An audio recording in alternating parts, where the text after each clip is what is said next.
जी बिस्मिल्लाहिर्रहमानिर्रहीम। अच्छा जी बेटा जी, तो आज का जो हमारा टॉपिक है टॉपिक नंबर 3.8 एंड इसका नाम है नेटवर्क प्रोटोकॉल्स। ठीक है।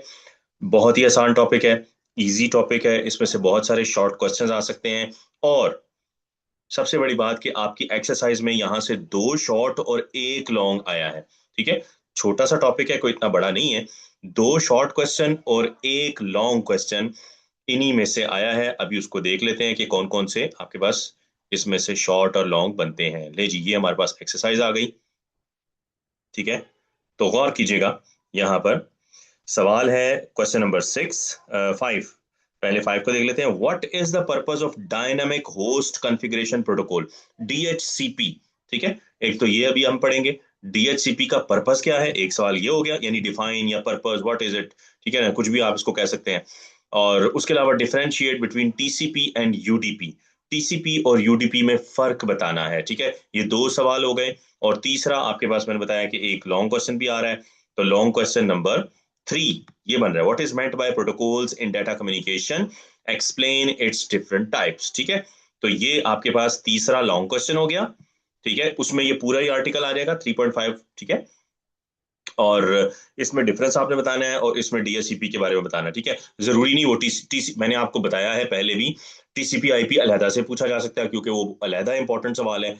ये मैं वैसे ही आपको बता रहा हूँ कि एक्सरसाइज के एंड वाले सवाल तो आ ही सकते हैं, लेकिन इनके अलावा भी आपको क्वेश्चन जो हैं पेपर में आ सकते हैं। ठीक है। तो आप हम आ जाते हैं वापस अपने टॉपिक की तरफ, 3.5 की तरफ। ठीक है, जिसका नाम है नेटवर्क प्रोटोकॉल्स। ठीक है, ये यहां से स्टार्ट हो रहा है। All right. अच्छा जी, इसको पढ़ते हैं जी।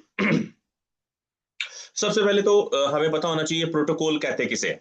प्रोटोकॉल्स सेट ऑफ रूल्स को कहते हैं। बात यह है कि इनका इंटरनेट में क्या इस्तेमाल है या नेटवर्किंग के अंदर, कंप्यूटर साइंस के अंदर प्रोटोकॉल्स की जरूरत क्यों पेश आई, ये एक सवाल सबके दिमाग में उठता है। तो बेटा इसका जवाब ये है कि देखो, दो डिफरेंट इलाकों के लोग जब आपस में मिलते हैं तो आपको पता है कि सबसे बड़ा प्रॉब्लम क्या आता है उनके दरमियान, कम्युनिकेशन का प्रॉब्लम क्या आता है कि उनकी लैंग्वेज डिफरेंट होती है। ठीक है, उनके उनके रहना सहना डिफरेंट है, उनका जो है वो लिबास डिफरेंट होता है। बिल्कुल इसी तरह दुनिया के दो मुख्तलिफ कॉन्टिनेंट्स हैं, दो दूर दराज लोग बैठे हुए हैं। तो सेट ऑफ रूल्स, मशीनें हैं, मशीनों में तो कम्युनिकेशन करवाना और ज्यादा मुश्किल है।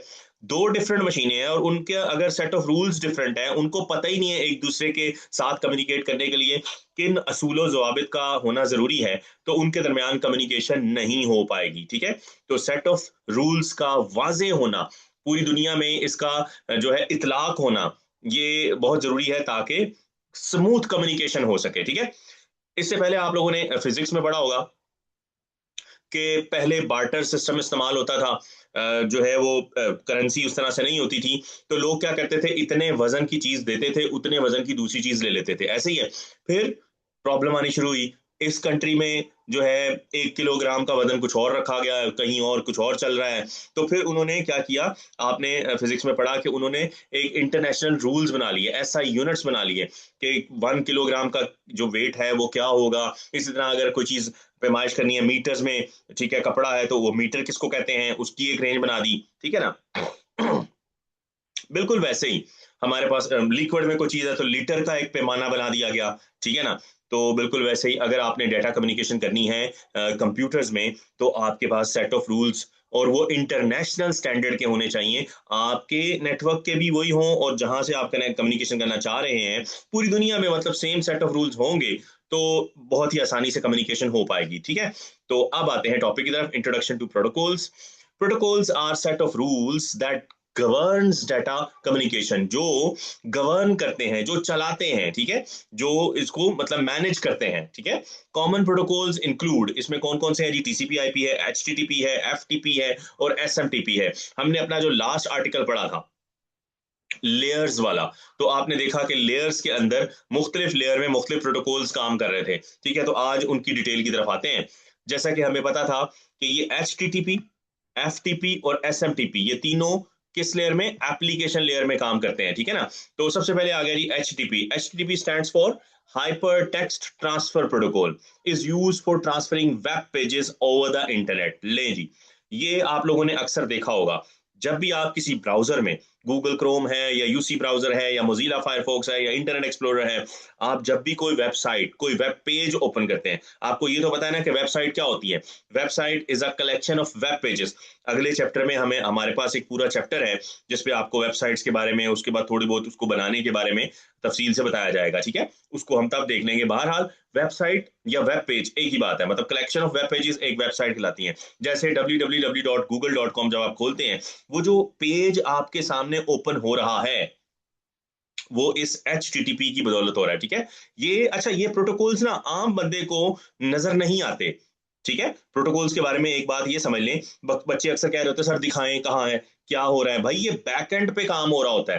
देखो, एक फ्रंट एंड होता है, एक फ्रंट एंड होता है सॉफ्टवेयर का जो आपको नजर आ रहा है, एक बैक एंड है जिसकी वजह से वो काम कर रहा है। तो कंप्यूटर साइंस के अंदर आपने बैक एंड के जो मसले मसाइल हैं, आपने वो प्रोग्रामिंग सीखनी है, ठीक है ना। पीछे कौन से प्रोटोकॉल्स चल रहे हैं वो हमें जानना जरूरी है। तो HTTP को मैं खैर आपको दिखाता हूं। आप कोई भी वेबसाइट खोलते हैं तो उसके शुरू में ये ऑटोमेटिकली आ जाता है, ठीक है। ऑटोमेटिकली आपके सामने आएगा। जरा गौर कीजिएगा, मैंने इस वक्त एक, कोई भी आप वेबसाइट खोलते हैं, आप कोई भी वेबसाइट खोलें तो आपके सामने ये देखो, मैंने google.com खोला तो गौर करो, मैंने सिर्फ www.google.com लिखा है। ये HTTPS, अच्छा ये HTTP अब ना HTTPS एक ही चीज है, मतलब थोड़ा सा उसको और मॉडिफाई किया गया है, थोड़ा सा कह लो उसका मॉडर्न वर्जन, लेटेस्ट वर्जन है। तो HTTPS S फॉर सिक्योरिटी। तो ये खुद ब खुद लग गया इसके साथ :/। मैं कोई भी वेबसाइट खोलता हूँ, ठीक है, मिसाल के तौर पर मैंने यहां पर लिखा मैं लिख रहा हूँ www.google.com, देखो आपके सामने आ रहा है, ठीक है। मैंने जो है उसको लिखा तो वो HTTPS खुद ही लग गया। इसकी वजह से ये पेज मेरे सामने शो हो रहा है, ठीक है। ये जो पेज मेरे सामने शो हो रहा है, आप कोई भी वेबसाइट खोलें, आपके सामने खुद ब खुद, ये हमें लिखना नहीं पड़ता। देखो ये, इसका कलर भी देखो डिफरेंट है। मैं जो टाइप कर रहा हूं वो ये है, डार्क ब्लैक है, जबकि ये लाइट सा ब्लैक है, ठीक है। ये खुद ब खुद आ रहा है, ये वेब पेज ओपन हुआ है। इसका मतलब ये है कि HTTP या HTTPS ने सही तरीके से काम किया है, तो मेरे सामने ये पेज जो है वो ओपन हुआ है, ठीक है ना। क्लियर होगी बात। चले जी, तो हम आ जाते हैं वापस अपने टॉपिक की तरफ। तो HTTP प्रोटोकॉल एप्लीकेशन लेयर पे इस्तेमाल होता है, ठीक है। उसके बाद आ जाते हैं जी DNS क्या है और DHCP क्या है, ठीक है। ये भी दोनों प्रोटोकॉल्स ही हैं। अच्छा, अब मसला ये है कि अभी मैंने आपको दिखाया था www.google.com। आपने बोर्ड की वेबसाइट पे जाना है तो आप आसानी से www.bice.edu.pk लिख लेते हैं। यानी इंसान को याद रखने के लिए हम लोग कैरेक्टर्स को इजीली याद रख सकते हैं, नामों को याद रख सकते हैं। पर अगर आपको कहा जाए कि लंबे लंबे आईपी एड्रेस कोडिंग जो है वो याद करें, इससे पिछला टॉपिक हमने आईपी एड्रेसेस का किया था, IPv4 और IPv6, तो आपने देखा कि वो नंबर्स आ जाते हैं। तो आप कितने नंबर याद कर लेते हैं? बेसिकली नेटवर्किंग के अंदर आईपी एड्रेस चल रहे होते हैं, तो लेकिन बैकएंड पे आईपी एड्रेस, लेकिन यूजर को दिखाने के लिए, उसकी आसानी के लिए आपके सामने www.google.com आप लिख लें तो आपके सामने आप उसी पेज पे चले जाएंगे। हालांकि बैक एंड पे जो काम हो रहा है वो आईपी एड्रेसेस की वजह से हो रहा है, ठीक है। बिल्कुल वैसे ही आप अगर जो है डीएनएस की तरफ देखें, तो डीएनएस क्या करता है? DNS translate domain name system, देखें इसका नाम ही आपको क्या बता रहा है, domain name system. So DNS translates domain names to IP address. यानी आपने www, जैसे मैंने अभी आपको प्रैक्टिकल करके दिखाया कि www.google.com लिखा, तो ये डीएनएस ने क्या किया, गूगल को पढ़ के उसके आईपी एड्रेस पे चला गया, ठीक है। Making it easier for users to access website. यानी ये बात तय है, ये बात आपको पहले क्लियर कर दी गई है कि जो कुछ भी इंटरनेट के ऊपर ये डिवाइसेस एक दूसरे को कनेक्ट हो रही हैं, सर्वर, ठीक है, राउटर को कनेक्ट कर रहा है, डिफरेंट चीजें आपस में जो इंटरकनेक्टेड हैं, इनके दरमियान में ये जो कनेक्शन का सारा निजाम है, डाटा का लेन देन जो हो रहा है, वो सारा का सारा आईपी एड्रेसेस पे हो रहा है।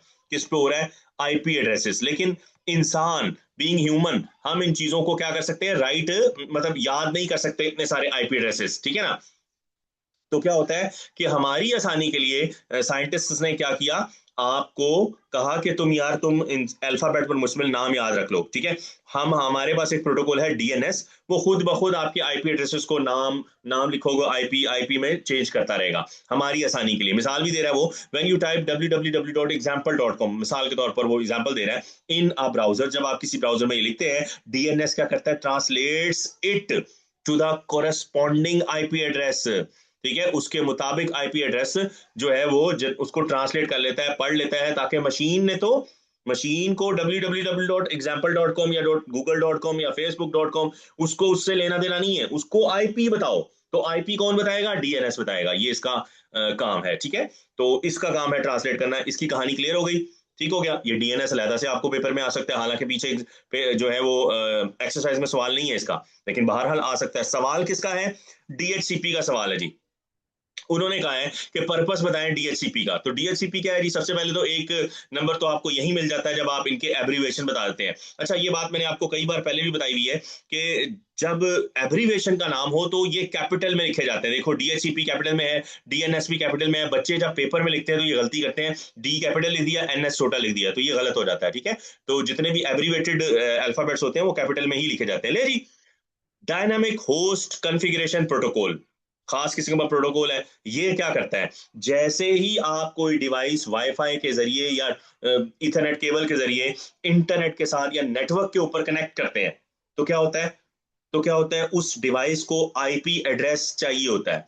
वो कौन असाइन करता है? वो ये डीएचसीपी असाइन करता है। ठीक है, जैसे ही कोई भी device, mobile, laptop, computer, printer, आजकल प्रिंटर भी जो है स्टैंड अलोन काम करते हैं, उसके अलावा आपकी स्मार्ट वॉच या कुछ भी आपके पास है, टैबलेट है, तो क्या होता है कि कैमरास, ठीक है, हर चीज जैसे ही नेटवर्क पर आएगी उसको एक यूनिक आईपी एड्रेस असाइन करवाना है। कौन करवाएगा? ये डीएचसीपी करवाएगा। ठीक है, so DHCP automatically assigns IP addresses to devices on a network, simplifying network management. देखो, जब तक आईपी असाइन नहीं होगा वो नेटवर्क पर आ ही नहीं सकता, वो नेटवर्क पर बाकी डिवाइसेस उसके साथ कनेक्ट हो ही नहीं सकती, उसके साथ कोई फाइल्स का तबादला हो ही नहीं सकता, डाटा का तबादला हो नहीं सकता। तो आईपी एड्रेस के बगैर कोई डिवाइस नेटवर्क पर आ नहीं सकती। तो कोई तो मैनेजमेंट है ना, कोई तो चीज है, कोई ना कोई डिवाइस है, कोई ना कोई प्रोटोकॉल है जो ये असाइन करता है। तो वो प्रोटोकॉल हमारे पास डायनामिक होस्ट कॉन्फ़िगरेशन प्रोटोकॉल है। एग्जांपल दे रहा है जी, when a device connects to a wifi network, DHCP assigns it an IP address. तो डीएचसीपी ऑटोमेटिकली उसको एक यूनिक मुनफरिद आईपी एड्रेस असाइन कर देता है। ठीक हो गया? अच्छा जी, और उसके बाद सबसे इंपॉर्टेंट, पूरा नेटवर्क समझ लो आपका आईपी एड्रेसिंग पे चल रहा है। तो आईपी एड्रेस का जो प्रोटोकॉल है वो ये आ रहा है जी, transmission control protocol slash internet protocol. ये टीसीपी आईपी इसको ऐसे ही लिखा जाता है। ठीक है, TCP IP, transmission control slash internet protocol. ये पूरा प्रोटोकॉल है, इसके आगे पार्ट्स भी हैं। बेसिकली इसके दो पार्ट है ना, टीसीपी और स्लैश आईपी, लेकिन वो दोनों मिलकर ही चूंकि काम करते हैं तो इसलिए इनको इकट्ठा ही लिखा जाता है। अच्छा, is the fundamental suit of protocols for internet communication. ले जी, इसके बगैर काम पूरा आपका इंटरनेट चल ही नहीं सकता। पूरा इंटरनेट की बैकबोन यही प्रोटोकॉल है। और ये एक प्रोटोकॉल नहीं है, ये सूट ऑफ प्रोटोकॉल्स है। ठीक है, क्या कह रहा है? Suit of protocol. सूट किसे कहते हैं? सूट किसे कहते हैं? जिसमें एक से ज्यादा चीजें हो। आप लोग पैंट कोट पहनते हो, सूट होता है ना, वो ऊपर वाला पार्ट लहदा है, नीचे लहदा, बीच में भी। तो कहने का मतलब है कि सूट उसे कहते हैं जहां पर एक से ज्यादा प्रोटोकॉल्स आते हैं। और इसमें उनको तीन कैटेगरीज में डिवाइड किया उसने, उसके आगे से तीन पार्ट्स बनाए हैं उसने। सबसे पहले तो टीसीपी। टीसीपी क्या करता है? इंश्योर्स रिलायबल डाटा ट्रांसफर, यानी टीसीपी इंश्योर कर देता है कि डाटा सही जाए और वाकई ही पहुंचे वहां पर। ठीक है, उसके बाद IP address, IP internet protocol क्या करता है? Handles addressing and routing. वो तो एड्रेसिंग और रूटिंग सारा काम इसी का कि डाटा पैकेट सही जगह पर जाए। रूटिंग ऑफ डाटा पैकेट्स आपको बताएं, पैकेट्स का वर्ड आ गया तो पैकेट का वर्ड कहां इस्तेमाल हुआ था? नेटवर्क लेयर में। ठीक है ना, याद होना चाहिए, लेयर साथ साथ चलेंगी। और ये टीसीपी और यूडीपी जो है ये दोनों ट्रांसपोर्ट पे काम कर रहे होते हैं, टीसीपी प्रोटोकॉल और यूडीपी। अच्छा, दोनों में से एक वक्त में एक काम करता है, या तो टीसीपी काम करेगा या यूडीपी काम करेगा। ठीक है, यूडीपी का काम थोड़ा सा कम है, ये हल्का है, ये ज्यादा इस्तेमाल नहीं होता। टीसीपी ज्यादा इस्तेमाल होता है। अगर टीसीपी नहीं होता, क्योंकि टीसीपी के काम करने के लिए नेटवर्क का होना, कनेक्शन का होना जरूरी है। ये कनेक्शन ओरिएंटेड प्रोटोकॉल है, जबकि अगर कनेक्शन ना हो तो फिर यूडीपी काम करता है, user datagram protocol. UDP stands for user datagram protocol, provides faster but less reliable data transfer. More reliable कौन है? वो तो टीसीपी ही है, और यूडीपी जो है वो लेस है। दूसरा मैंने आपको फर्क बता दिया, इन दोनों का फर्क पूछा है ना उसने। और दूसरा फर्क ये है कि ये कनेक्शन ओरिएंटेड होता है टीसीपी, जबकि यूडीपी जो है वो आपका कनेक्शन लेस प्रोटोकॉल है। ठीक है, उसके अलावा हम इसको जो है थोड़ा सा गूगल में भी सर्च कर लेते हैं, दोनों का डिफरेंस जो है हमें देखना है, तो इसको देख लेते हैं। ठीक है, अच्छा जी, यहाँ पे हम आ गए, difference between TCP and UDP protocol. देखो खुद ही आ गया। अच्छा जी, क्या कह रहा है जी? is a reliable connection oriented protocol that guarantees data delivery via handshake and read। यानी आप एक मशीन जो है वो ट्रांसमिट करती है, रिक्वेस्ट करती है, दूसरी उसको जब एक्नॉलेज करती है, यानी कि डाटा भेज दूं मैं, ये एक्नॉलेज किया इसने, इसने डाटा भेज दिया और इसने वापस मैसेज भेजा कि हाँ जी वाकई पहुंच गया है। ठीक है, ideal for web browsing and email. जबकि यूडीपी जो है, user data gram protocol, is connection less, prioritising speed, speed भी थोड़ी कम होती है, low latency over reliability, reliability में भी इसकी क्वालिटी थोड़ी कम है, making it suitable for streaming, gaming and voice over IP. वहां पर जहां बहुत ज्यादा फास्ट आपको डाटा ट्रांसमिशन नहीं चाहिए, वहां हम यूडीपी का इस्तेमाल कर सकते हैं। ठीक हो गया? तो ये इन दोनों का बुनियादी सा फर्क था। तो उसके अलावा आप खुद से भी नेट से सर्च कर सकते हैं। तो मेरा ख्याल है कि आज हमने जो टॉपिक पढ़ा है उससे आपको काफी फायदा हुआ होगा कि हमारे एक लॉन्ग और दो शॉर्ट क्वेश्चन पूरे हो रहे हैं। ठीक है ना? तो हम दोबारा एक्सरसाइज पे आ जाते हैं। अगर तो लॉन्ग क्वेश्चन करना है तो फिर तो आपको ये पूरा लिखना पड़ेगा, और इतना लंबा नहीं है। ठीक है ना? ये बहुत ही सिंपल सा छोटा सा शॉर्ट क्वेश्चन है, मतलब लॉन्ग क्वेश्चन है जो मतलब कि बहुत ज्यादा लेंथी नहीं है। तो पांचवा सवाल था कि dynamic host configuration protocol, DHCP IP जो है, डीएचसीपी सर्वर जो है या प्रोटोकॉल है, इसका पर्पस क्या है वो आपको पता चल गया। क्या करता है? ये ऑटोमेटिकली असाइन कर देता है आईपी एड्रेस। उसके बाद टीसीपी यूडीपी का हमने अभी फर्क देखा कि इन दोनों में बेसिकली फर्क ये, रिलायबल है ज्यादा, फास्ट है ज्यादा टीसीपी, या नो अनरिलायबल है, ये फास्ट इतनी नहीं है। उसके अलावा ये कनेक्शन ओरिएंटेड है, ये कनेक्शन ओरिएंटेड नहीं है। उसके अलावा ये जो है वो ज्यादातर इस्तेमाल होती है, बहुत ज्यादा यू वाइडली यूज होती है स्ट्रीम यानी इंटरनेट ब्राउजिंग में, जबकि यूडीपी गेमिंग वगैरह में ज्यादा इस्तेमाल होती है। ठीक है, वॉइस ओवर आईपी वगैरह में। ये तीन चार फर्क आप लिख दें। उसके बाद आपके पास तीसरा सवाल ये नीचे हमारे सामने आ रहा है कि what is meant by protocols in data communication, explain it's different types. तो ये इस अगर ये लॉन्ग क्वेश्चन आता है, बहुत ही आसान है, छोटा सा, इसमें आपको पूरा आर्टिकल लिखना पड़ेगा। ठीक है, आई होप आज का लेक्चर आपको समझ में आया होगा। Thank you very much. Allah Hafiz.